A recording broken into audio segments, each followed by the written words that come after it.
আজ আমার অফিস থেকে স্যালারি দিয়েছে। স্যালারি পাওয়ার পর আমি কোথাও না দাঁড়িয়ে সোজা বাসায় চলে আসলাম। বাসায় আসার পর আমার বেতনের টাকাগুলো আমার স্বামীর হাতে তুলে দিলাম। তখন আমার হাজবেন্ড কৌতূহলবশত আমাকে জিজ্ঞাসা করলো এখানে কত টাকা আছে। আমি বললাম তুমি গুনেই দেখো না। টাকাগুলো গুনে দেখার পর আমার স্বামী একটু রেগে গিয়ে আমাকে বললো তোমার এখানে 40,000 টাকা কেন, তুমি তো বেতন পাও 60,000 টাকা। আমি তখন বললাম হ্যাঁ 20,000 টাকা আমার কাছে রয়েছে, 10,000 টাকা আমার হাত খরচের জন্য, আর বাদ বাকি 10,000 টাকা আমি আমার মা বাবার জন্য রেখেছি। তখন আমার হাজবেন্ড একটু বিরক্তি সুর নিয়েই বললো বিয়ের পর কোনো মা বাবা থাকে না, আর বিয়ের পর মা বাবা কিন্তু পর হয়ে যায়। এই কথা বলাতে আমার মা বাবার জন্য যে 10,000 টাকা আমি আমার কাছে রেখেছিলাম সেই টাকাটা আমি আমার স্বামীকে দিয়ে দিলাম। তারপর আবার আমার স্বামী বলে উঠলো আর তোমার হাত খরচার জন্য টাকা লাগবে কেন, তোমার হাত খরচার সকল টাকাই তো আমি দিই, যাতায়াত ভাড়া আমি দিই, তোমার কসমেটিক যা লাগবে তাও আমি দিই, তাহলে তোমার আবার কিসের খরচা। এই কথা শোনার পর আমি আমার জন্য যে 10,000 টাকা উঠিয়ে রেখেছিলাম সেই টাকাটাও আমি আমার স্বামীর হাতে তুলে দিলাম। পরদিন সকালে স্বামীর পকেট থেকে 200 টাকা গাড়ি ভাড়া নিয়ে আমি বের হয়ে পড়লাম। আর যাওয়ার আগে আমি একটা লিস্ট ধরিয়ে দিলাম যে আমার এই মাসে কি কি লাগবে সেই খরচাগুলো আমি আমার যাতায়াত খরচা থেকে অনেক টাকাই বাঁচিয়ে রাখতাম। বর্তমানে ভালোই পরিমাণ টাকা হয়েছে, তো চিন্তা করেছিলাম যে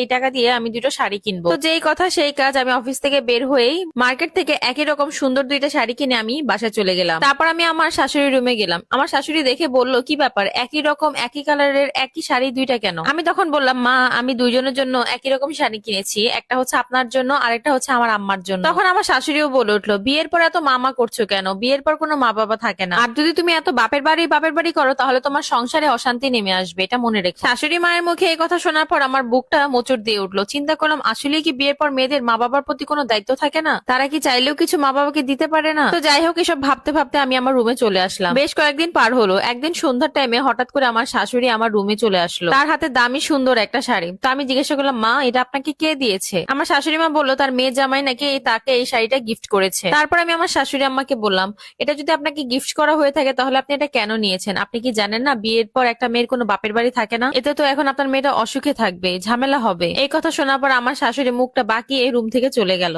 আর আমাকে কি বা বলবে তার তো বলার কিছুই নেই। তার পরের দিন সকালে আমরা টেবিলে একসাথে বসে নাস্তা করছিলাম। নাস্তা করার টাইমে হুট করে দেখলাম আমার বাবা চলে আসছে। বাবা আমাকে ডেকে বলল কি রে মা তুই কেমন আছিস, আজকে খুব গুরুত্বপূর্ণ একটা বিষয় নিয়ে কথা বলার জন্য তোর বাসায় এসেছি। আমার তো অনেক বয়স হয়েছে আর তোর মারও অনেক বয়স হয়েছে, তাই চিন্তা করলাম যে আমার যা সয় সম্পত্তি আছে তা তোকে দিয়ে দিব, আর বাঁচবই বা কতদিন মা বল। তুই নাস্তা খাওয়া কমপ্লিট কর, তারপর তুই আমাদের সাথে যাবি, আর হ্যাঁ অবশ্যই তুই তো জামাইকে সাথেও নিবি। তখন আমি সবার সামনে বলে দিলাম না বাবা আমি যেতে পারবো না, এমনকি তোমার জামাইও যাবে না। তখন আমার বাবা একটু কষ্ট পেয়েই বললেন কেন মা কি হয়েছে। তখন আমি বললাম বাবা তেমন কিছুই হয়নি, কিন্তু তুমি কি জানো না বাবা একটা মেয়ের বিয়ে হয়ে যাওয়ার পর সেই মেয়ের কোনো বাবা মা থাকে না, তাহলে তো তোমরা আমার পর, আর তোমরা যদি আমার পরই হও তাহলে তোমাদের কাছ থেকে আমি কেন কোনো জিনিস নিব। আর এসব জিনিস আমি আমার শ্বশুর বাড়ি থেকেই শিখেছি, আমার শ্বশুর শাশুড়িও তাই বলে, আমি তোমাদের তো কোনো জিনিসই নিতে পারবো না বাবা। আর আমার মুখে এসব কথা শুনে আমার স্বামী আর আমার শাশুড়ি তখন ঠিকই তাদের